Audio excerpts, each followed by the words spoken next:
Isaiah is literally called to be the unheeded messenger.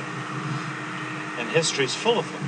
Solzhenitsyn at Harvard, Winston Churchill in the Wilderness Years. Those are examples in the secular world, or Solzhenitsyn, the man of faith.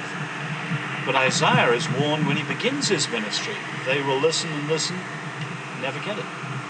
In other words, behind them is a hardness of heart, and so they're convicting themselves by their refusal to listen and to obey.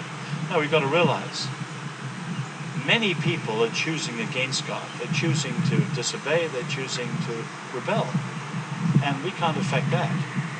So often we'll be the unheeded messenger. And I often put it, sometimes as Christians we feel lonely. Who's responding to us? Well, we'll be unheeded messengers. When the times are really out of joint, people who are faithful find themselves out of step. And that's an uncomfortable position to be in. To be not only an unheeded messenger, but an unwanted messenger. There's far too much stress in the American church today on measurable outcomes. And people don't do things unless they can measure the outcome and evaluate the success. But if you think of it, the parable of the sower shows that we should expect a great deal of failure. The seed falling on the stony ground, or the seed falling on thistles. And only some of the seed falls on ground that's fertile and ready and brings fruit that's 100-fold.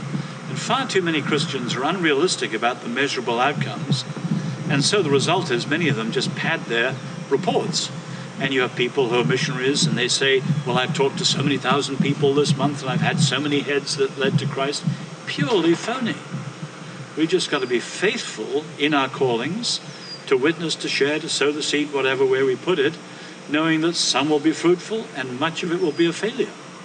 I mean, the prophets were mostly failures.